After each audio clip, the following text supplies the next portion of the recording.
Hello, അസ്സലാമു അലൈക്കും. സക്കാത്ത് ഉസ്താദല്ലേ? അതെ. ഞാൻ ഉസ്താദ് വിളിക്കുന്നത് പെട്ടെന്നാണ്.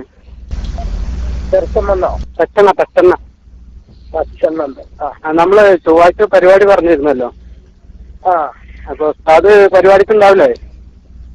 പരിപാടിക്ക് ഞാൻ പറഞ്ഞ ഡിമാൻഡ് അംഗീകരിച്ചാൽ വരും. എന്ന് പറഞ്ഞാൽ ഷെയർബാർക്കും വിവാദങ്ങളും ഞാൻ തൊടൂല. അത് ശരി. ഞങ്ങളെ ഉസ്താദ് നമ്മളെന്താന്ന് പറയാം ഉസ്താദേ, നമ്മള് ഇവിടെ എസ് കെക്കാര് പരിപാടി വെച്ചിരുന്നു.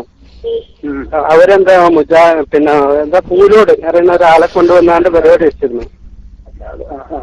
അവര് മൊത്തത്തിൽ നമ്മളെ നല്ലോ പറഞ്ഞിട്ടുണ്ട്. മാത്രമല്ല ഇപ്പൊ വ്യാപകമായിട്ട് ഇവിടെ പ്രചരണം നടക്കുന്നുണ്ട്, ഉസ്താദ് പരിപാടിയിൽ പങ്കെടുക്കില്ല.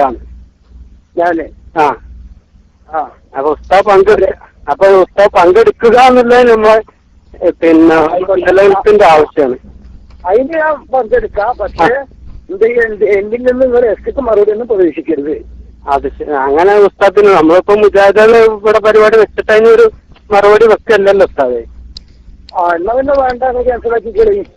അതല്ല അങ്ങനെ അല്ല അതീവ എനിക്കിൻ്റെതാ നിങ്ങളിപ്പോ നിങ്ങളുടെ നാട്ടിലത്തെ വിഷമ പറയണത്. എനിക്ക് നിങ്ങളിപ്പോ വിഷമത്ത് പൂരോട് പരിപാടി വെച്ചപ്പോ 2000 വിഷമാണ്. എനിക്ക് 4-5 കൊല്ലത്തെ വിഷമാണ്. ഇന്ത്യ സംഘടന ഞാൻ ആരോടാ പറയാ?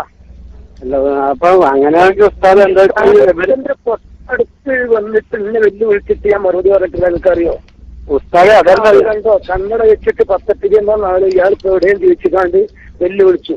എല്ലാ പ്രവർത്തകർക്ക് പോയി ജില്ലാ കമ്മിറ്റിക്ക് ചെന്നു. അങ്ങനെ ചെന്നിട്ട് ജില്ലാ കമ്മിറ്റി സമ്മതം കൊടുത്തിട്ടുള്ള പരിപാടിക്ക് നേരെ.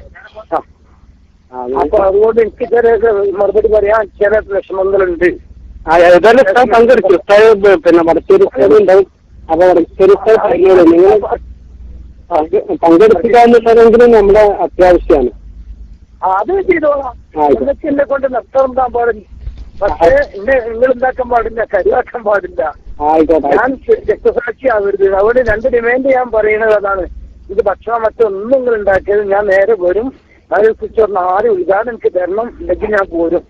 എനിക്കത് വേറെ പരിപാടിക്കൂടെ എത്തേണ്ടതുകൊണ്ട് മാത്രമല്ല, ഞാൻ കാണാൻ ഇല്ലാതിരുന്ന വർക്കിൽ ഒന്നും പറയാതിരുന്ന് പിന്നെ എന്റെ കാലത്ത് ഞാനും പറയാതിരുന്നാൽ സമാജ നേതാവും അതുണ്ടായിരുന്നു.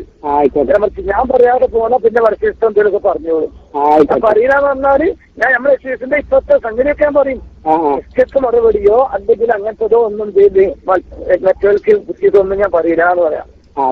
എന്റെ വിഷമം കൊണ്ടാണ് കുത്തിക്കൊള്ളിങ്ങൾ, അതുകൊണ്ടാണ് മറന്നുണ്ടായിട്ടല്ല. ആയിക്കോട്ടെ.